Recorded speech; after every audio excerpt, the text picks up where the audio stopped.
Si alguien intenta ahora mismo pensar en un concepto que sea increíblemente complejo, Sí, algo abstracto, ¿no? eso es. Algo abstracto, como la teoría de la relatividad, o que significa exactamente la justicia. Pero intentando hacerlo sin mover, o sea, ni siquiera un milímetro los músculos de la garganta, de la laringe o la lengua. Ostras, eso es complicado. Es que es casi imposible, ¿verdad? Siempre hay una microtensión ahí, un impulso que es casi imperceptible en la garganta. Y es curioso porque normalmente cuando pensamos en cómo nos comunicamos los seres humanos, imaginamos un proceso bastante aséptico. Sí, como muy mecánico, ¿no? Totalmente. Como si tuviéramos una especie de archivo de texto ya redactado en el cerebro, hiciéramos clic en el botón de imprimir y nuestra boca pues simplemente emitiera los sonidos hacia afuera. Claro. Es una visión muy limpia, muy ordenada. El pensamiento puro por un lado y el sonido físico por el otro. Bueno, es que es una separación tremendamente cómoda, claro. Asumimos un poco por inercia que la idea ya está perfectamente empaquetada. Con su lazo y todo. Exacto, con un lazo puesto ahí en nuestra mente.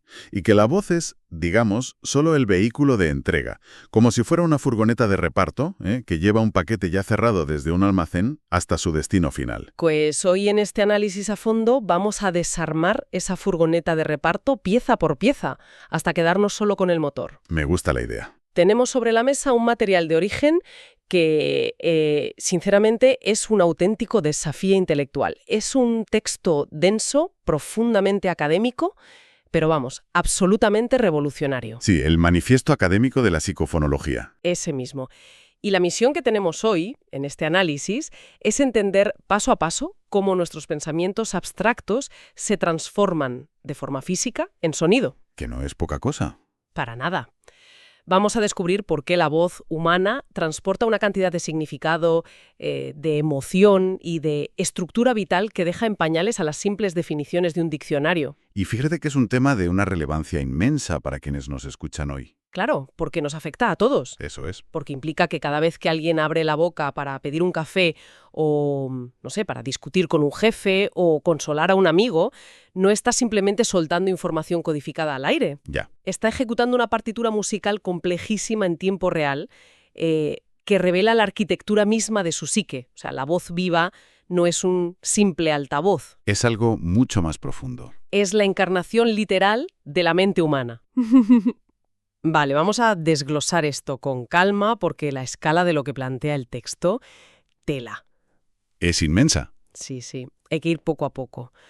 El manifiesto argumenta de una manera brutal esta nueva disciplina, la psicofonología, pero deja muy claro desde la primera página que primero tenemos que establecer sobre qué cimientos exactos se construye.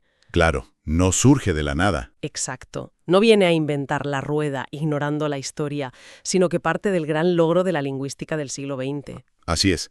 Es un detalle importante porque el manifiesto es sumamente respetuoso con el pasado científico. Reconoce explícitamente a la fonología estructural. Así, menciona por ahí hitos como el Círculo de Praga, ¿no? Eso es, el Círculo de Praga y la Escuela del Hombres. Y para entender el salto gigantesco que da la psicofonología, hay que entender primero qué lograron estos académicos clásicos. Que descubrieron exactamente. Pues demostraron algo que hoy damos por sentado, pero que en su momento fue un descubrimiento radical. Demostraron que el sonido del lenguaje no es un caos acústico. O sea, no es solo ruido de primates evolucionados. Jaja, exacto. No es ruido aleatorio. Es un sistema rigurosamente organizado de relaciones y oposiciones. A ver, frena un momento ahí. ¿Qué significa exactamente eso de oposiciones en el sonido? Bueno, es un concepto clave. Porque dicho así, suena a batalla campal entre consonantes dentro de la boca. Es una forma fantástica de verlo, la verdad. Significa que un sonido en un idioma solo tiene valor, o sea, solo significa algo porque se opone a otro sonido dentro de una red cerrada. Vale, ponme un ejemplo rápido. Pensemos en la diferencia entre pata y bata. La P y la B. Exacto. Esa vibración minúscula, casi imperceptible en las cuerdas vocales al pronunciar la B frente a la sequedad de la P, lo cambia absolutamente todo. Claro, cambia la palabra entera. Y los lingüistas estructuralistas lo que hicieron fue mapear todo esto meticulosamente. Crearon una red perfecta de cómo los sonidos funcionan como bloques de construcción. Bloques lógicos y estables. Eso es, para distinguir palabras. Vale, me gusta. Voy a usar una analogía para aterrizar esto un poco más, porque la teoría lingüística puede volverse un muro de hormigón incomprensible muy rápido. Sí, a veces es muy árida. Entonces, la lingüística tradicional, esa fonología estructural de la que hablamos, con sus bloques y oposiciones, es como tener los planos arquitectónicos de un edificio. Interesante. Ese plano te dice exactamente dónde van las vigas, dónde van los muros de carga, que en este caso serían los fonemas, Vale, te sigo. y dónde van las puertas, que serían las reglas gramaticales. Es un mapa en 2 dimensiones, perfecto, de la estructura, Pero, pero le falta algo. claro, esos planos de papel no te dicen absolutamente nada sobre cómo se siente realmente vivir dentro de esa casa. Totalmente. No te dicen si las luces están encendidas, si hace un frío que pela, si el suelo cruje o si hay una tensión terrible en el ambiente del salón familiar. Esa analogía da justo en el clavo. Y lo fascinante aquí es cómo el manifiesto utiliza exactamente esa misma base. O sea, no la descarta. Para nada. La psicofonología no viene a decir, en plan arrogante, que los planos arquitectónicos del siglo XX estén mal o sean inútiles. No es destruir por destruir. Exacto. No es un gesto negador, es un gesto integrador y profundamente expansivo. Asume que, evidentemente, necesitamos conocer dónde están las vigas para entender que el edificio no se caiga. Lógico. Pero señala un problema crucial, un punto ciego enorme. La voz viva, en su realidad cotidiana, no solo distingue palabras mediante esas oposiciones lógicas de pata y bata. Hace mucho más. La voz viva, ante todo, modula. La voz viva pulsa, vibra, duda, ataca, se retrae. Produce ritmo, cambia de intensidad bruscamente. Eso es. Se acelera cuando estamos nerviosos. Y supongo que el estructuralismo clásico no sabía muy bien qué hacer con todo ese ruido extra y biológico, ¿no? Lo dejarían fuera de la ecuación. Exactamente. Se consideraba un extra irrelevante para el verdadero significado, entre comillas. Ya, claro. La lengua es un sistema de diferencias abstractas, sí, pero el habla es una ejecución temporal, es un gesto sonoro encarnado físicamente por un cuerpo que respira. Y claro, si te quedas solo con los planos, te pierdes todo eso. Ese es el problema enorme de quedarse solo con los planos arquitectónicos abstractos. Ignoras de forma deliberada el hecho de que el sonido lingüístico tiene color afectivo. Tiene tensión. Tiene una tensión expresiva medible. Ignorar eso es ignorar la mitad de lo que realmente sucede, tanto biológicamente como emocionalmente, cuando dos seres humanos se comunican. Y ahí es donde el manifiesto da el salto mortal y propone una solución metodológica espectacular. Sí, su propuesta central. Plantea que, para entender verdaderamente el lenguaje en toda su dimensión, tenemos que mirarlo a través de una lente triple. Lo llama un sistema psíquico, lógico, musical. Un término contundente. Es una combinación de conceptos que la verdad choca bastante al principio. Mezclar psique, lógica matemática y música en un solo bloque no es lo habitual. Es el núcleo absoluto de la disciplina. Desgranemos esa triple lente con cuidado, porque cada palabra pesa. Vale, a ver. Es lógico, por lo que acabamos de comentar de los planos arquitectónicos. Conserva esa estructura relacional rigurosa, la herencia estructural. Donde cada fonema tiene su función. Exacto, una función matemática en el sistema. Luego es psíquico porque el sonido, al salir de la boca, no es algo exterior o ajeno a la persona. Sale de dentro. Está íntimamente ligado a la afectividad profunda, a la intención oculta y a la dinámica interna del sujeto que está hablando. ¿Y la parte musical? Pues es musical porque el habla sucede inexorablemente en el tiempo. Opera mediante ritmos precisos, entonaciones, pausas milimétricas, duraciones sostenidas y cadencias. Claro. El texto menciona constantemente los fenómenos suprasegmentales. Sí, palabreja técnica. Cosas como la prosodia general, el lugar exacto donde ponemos el énfasis en una frase, o incluso ese ligero temblor acuoso en la voz cuando alguien está a punto de echarse a llorar pero intenta disimularlo. Y el manifiesto insiste en que esos fenómenos no son simples adornos decorativos. No son el papel pintado de la casa. Ni un cojín bonito en el sofá exacto. Son componentes constitutivos de la inteligibilidad, es decir, organizan la atención de quien escucha. Regulan los turnos, ¿no? Regulan los turnos en la interacción social y modelan de forma profunda la experiencia misma de lo que se está diciendo. A ver, me voy a poner un momento en el papel del abogado del diablo, porque aquí veo un peligro. Dispara. Ya, Buscar modelos integradores suena muy bien en el papel, pero al introducir términos tan, no sé, resbaladizos como afectividad o la dimensión psíquica en una ciencia que pretende ser tan rigurosa como la lingüística, Ya veo por dónde vas. ¿no corremos el riesgo enorme de psicologizar todo de una manera súper vaga? O sea, ¿cómo mides científicamente algo tan íntimo y subjetivo como la intención o el dolor en la voz de alguien? Es una buena pregunta. Estamos diciendo básicamente que hablar es literalmente cantar nuestras emociones de forma improvisada y que cada uno lo interpreta como quiere. Esa es una objeción fundamental, y haces muy bien en plantearla. Pero el propio texto se anticipa a ella de forma brillante. ¿Ah, sí? Sí, el manifiesto es categórico al afirmar que la psicofonología aspira a ser una disciplina formal y estrictamente rigurosa. Vale, no es poesía. En ningún caso es una intuición impresionista. No se trata de escuchar un audio y decir, «Uy, esta vocal me suena un poco melancólica». Ja, ja, basándose en vibraciones cósmicas. Exacto, nada de eso.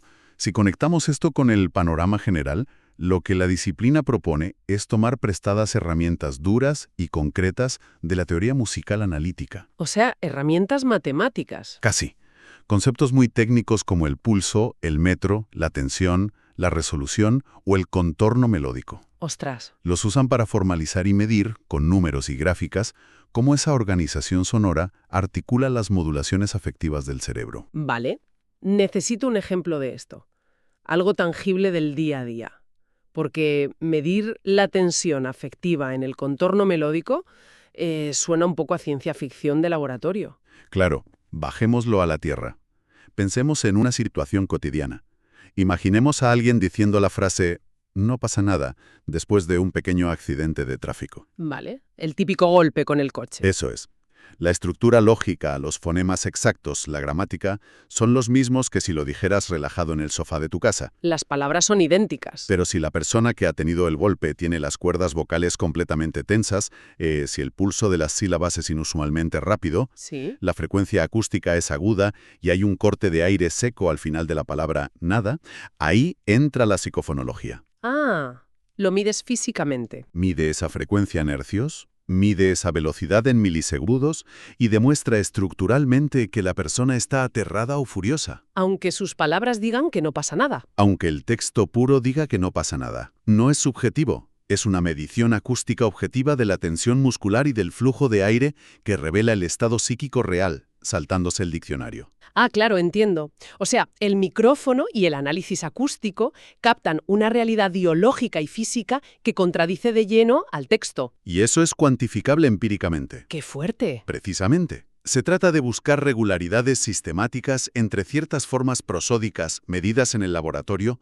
y configuraciones afectivas específicas. Vamos, observar cómo se comporta el sonido. Observar el comportamiento del sonido, medir sus oscilaciones y formalizar la emoción. Es buscar el rigor matemático. Es la exigencia científica de una formalización mucho más extensa, que abarque el ritmo temporal y la intención psíquica, con el mismo rigor y frialdad matemática con el que antes se analizaba dónde se colocaba la lengua para pronunciar una simple T. Vale, me ha quedado clarísimo. Pero, a ver, si la voz es la estufa encendida que le da calor a la casa arquitectónica, ¿de dónde viene exactamente la electricidad que enciende esa estufa? Uf, buena metáfora. Aquí es donde la cosa se pone realmente interesante en este manifiesto, porque si la psicofonología nos explica tan bien cómo funciona este sonido vivo y musical cuando ya está flotando en el aire, Cuando ya esté emitido. exacto, y medido en hercios, surge un dilema causal gigantesco. ¿En qué microsegundo exacto de nuestra existencia un pensamiento silencioso, o sea, una corriente eléctrica en nuestras neuronas, se convierte en ese sonido físico que hace vibrar el aire? Esa es la gran pregunta. El texto nos sumerge aquí en el nivel más oscuro y profundo de todo el material, yo diría. Y tanto. Entramos de lleno en lo que el manifiesto denomina, con términos muy técnicos, el intervalo ontológico o el umbral fónico. Que suena imponente. Es, en esencia, el misterio absoluto de la transición humana. Hablamos del instante microscópico y exacto en que una tensión afectiva, una intuición abstracta puramente interna, En los confines del cerebro, digamos. deja de ser solo interioridad psicológica y adquiere de repente una forma sonora, una audibilidad material que choca con los tímpanos de otra persona y puede ser compartida con el mundo físico. Y esto choca de frente como un tren a toda velocidad con la idea aséptica y mecánica que mencionábamos al principio. Totalmente. Porque mucha gente piensa, porque es lo intuitivo, que hablar es como meter una carta que ya está perfectamente redactada en un sobre. Claro. El sobre es el sonido, metes el papel, lo cierras, le pones el sello de las cuerdas vocales, abres la boca y lo envías al oyente. Esa es la visión clásica. Pero el texto sugiere una imagen totalmente distinta y mucho más orgánica. Yo lo veo más bien como si el pensamiento humano fuera arcilla húmeda recién sacada del río. Me encanta esa imagen. No toma su forma final, no descubre siquiera su propia silueta, hasta que no pasa obligatoriamente por el torno giratorio del sonido y la respiración. Ostras, esa analogía de la arcilla húmeda y el torno giratorio es inmejorable para explicar el mecanismo que el texto llama la co-constitución dinámica. A ver, frena. Co-constitución dinámica. En cristiano, por favor. Jaja, vale. ¿Me estás diciendo que cualquiera en su día a día literalmente no sabe del todo lo que va a decir hasta que sus cuerdas vocales empiezan a vibrar? Básicamente sí. Porque eso va en contra de todo lo que experimentamos conscientemente. Yo misma siento que sé perfectamente lo que quiero decir antes de abrir la boca para hablar. Entiendo perfectamente la confusión y el rechazo a la idea, porque la ilusión de control que genera el cerebro humano es increíblemente potente. Nos engaña, vaya. Te hace creer que tienes el control total previo. Pero la ciencia biológica y cognitiva detrás del texto dice algo mucho más complejo y fascinante. ¿El qué? La psicofonología introduce aquí a su gran disciplina hermana en el manifiesto, la endolingüística. Vale, otra rama más. Fíjate en la distinción. Si la psicofonología estudia el lenguaje visible cuando la arcilla ya está girando a toda velocidad en el torno, El sonido en el aire.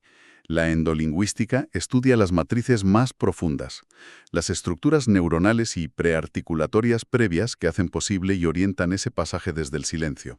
Lo que pasa antes del umbral fónico. Exacto. Y ambas disciplinas, trabajando juntas, rechazan explícitamente dos reduccionismos enormes que han lastrado la ciencia. Los dos errores fatales que solemos cometer en la calle al pensar en cómo hablamos, ¿no? Eso es. El primer reduccionismo es creer ingenuamente que el sonido es solo la cáscara inerte o el mero vestido de un pensamiento que ya estaba acabado al 100%. La carta en el sobre que decía yo antes. Exacto.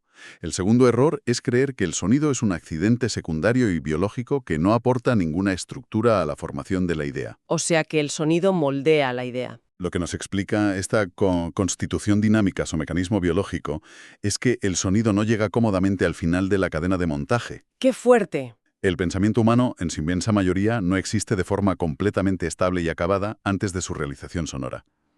Las sinapsis neuronales generan un impulso, un destello de intención, pero ese impulso cognitivo necesita organizarse. Y para eso usa el cuerpo. Necesita segmentarse secuencialmente y muchísimas veces se descubre a sí mismo y afina sus propios bordes en el acto físico literal de buscar el aire en los pulmones, empozar el diafragma y tensar la laringe. Es decir, que la idea abstracta necesita literalmente el impacto físico del aire pulmonar, o sea, la fricción muscular en el cuello, para terminar de existir. Así es. Sin ese choque físico y biológico, la arcilla neuronal se queda en un bloque amorfo. Esto plantea una pregunta importantísima sobre nuestra propia evolución y biología.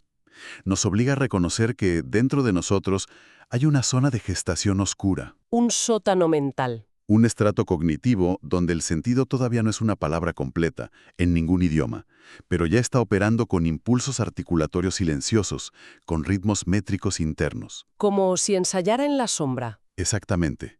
Es como si el cerebro estuviera ensayando frenéticamente la tensión muscular y el pulso musical, milisegundos antes de permitir que emitamos el primer sonido. Madre mía. La endolingüística, con toda su complejidad técnica, busca precisamente entender cómo operan esos núcleos profundos antes de que estallen en la superficie hablada. Me fascina muchísimo esta idea del momento fónico como un evento ontológico, o sea, un cambio radical en la naturaleza misma del ser. Es que es un salto al vacío. Pasamos de una intuición eléctrica e invisible a una realidad física, húmeda y sonora innegable. Sí.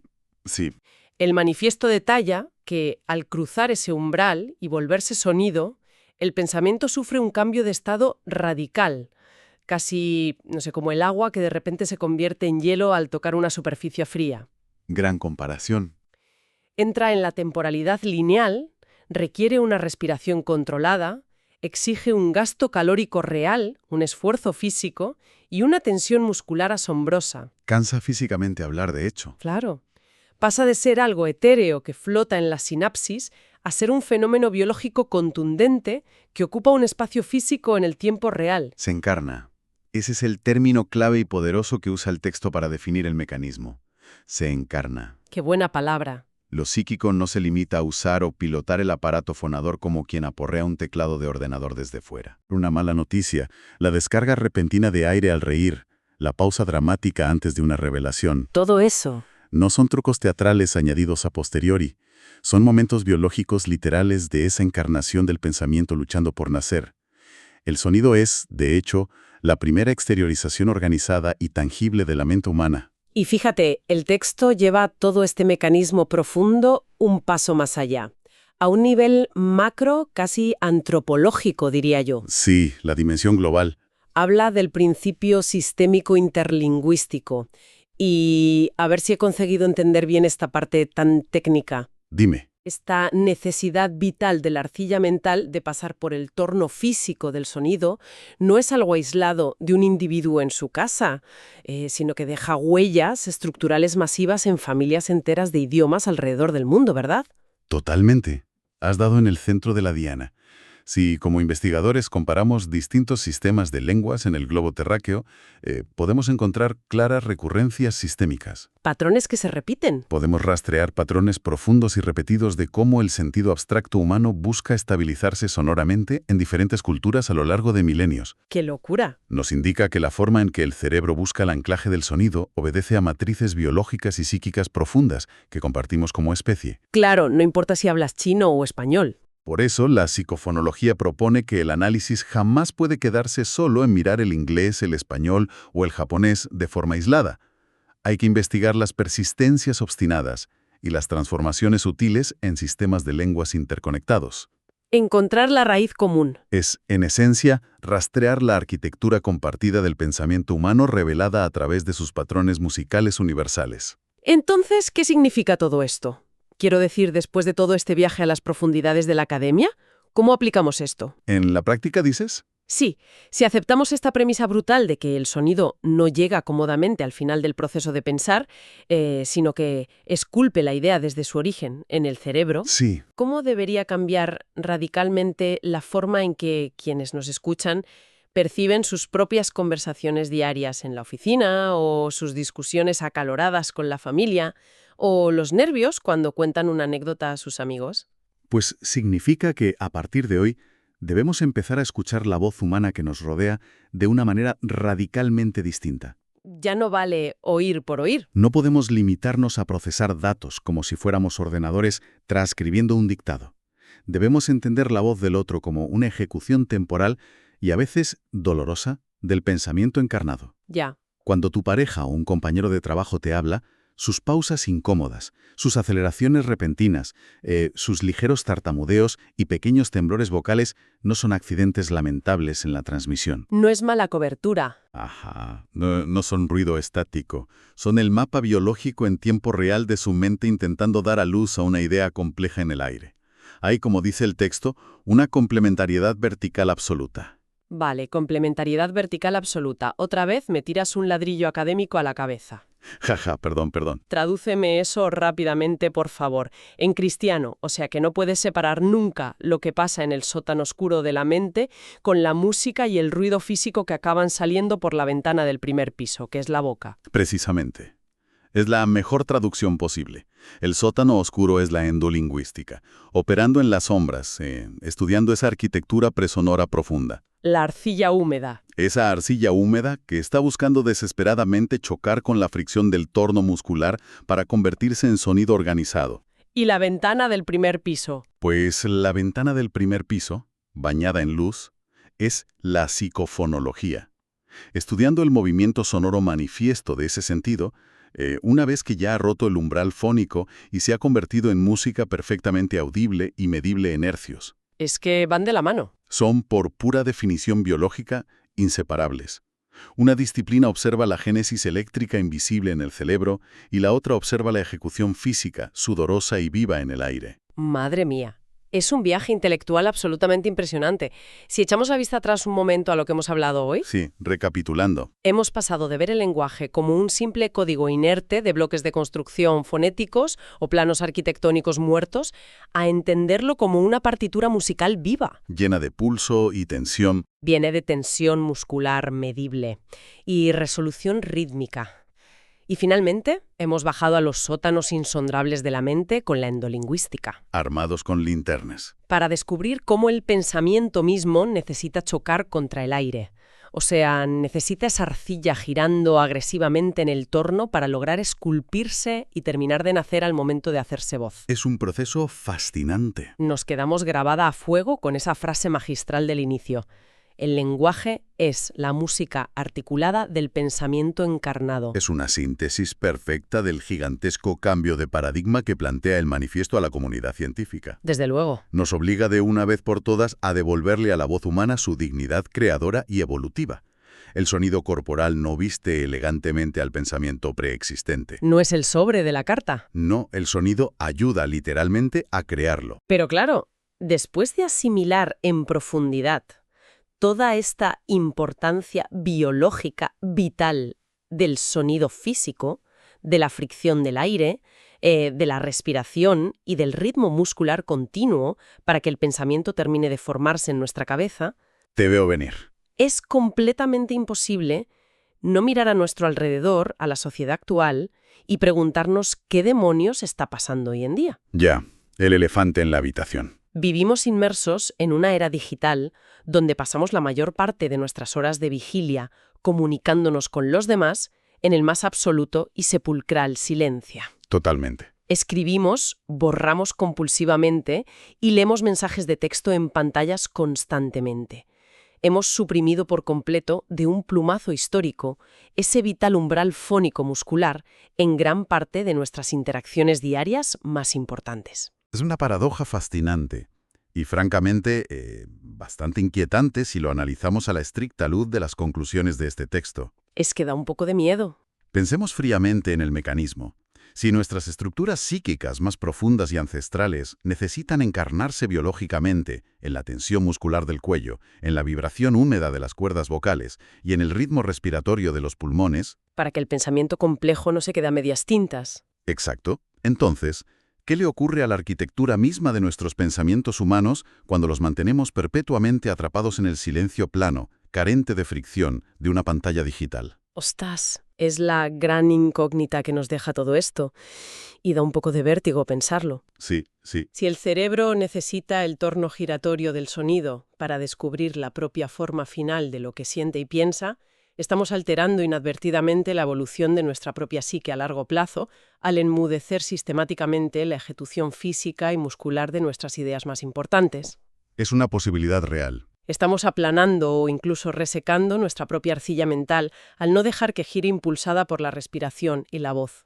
Es una pregunta tremenda. Es una perspectiva que cambia por completo y para siempre la forma en que cualquier persona mira un móvil en silencio en el transporte público o en la cama por la noche. Sin duda. Quizás la próxima vez que se sienta una angustia o no se sepa muy bien lo que se piensa realmente sobre un problema complejo o una emoción, la solución fisiológica no sea seguir tecleando, borrando y mirando una pantalla muda. Sino simplemente abrir la boca. Exacto. Buscar el aire y permitir que la música biológica de la propia psique empiece a sonar. Y ver en tiempo real qué forma adopta finalmente la idea profunda al chocar contra la resistencia del aire. Una reflexión increíble y muy necesaria para llevar en la cabeza hoy y darle unas cuantas vueltas. Hasta la próxima exploración a fondo.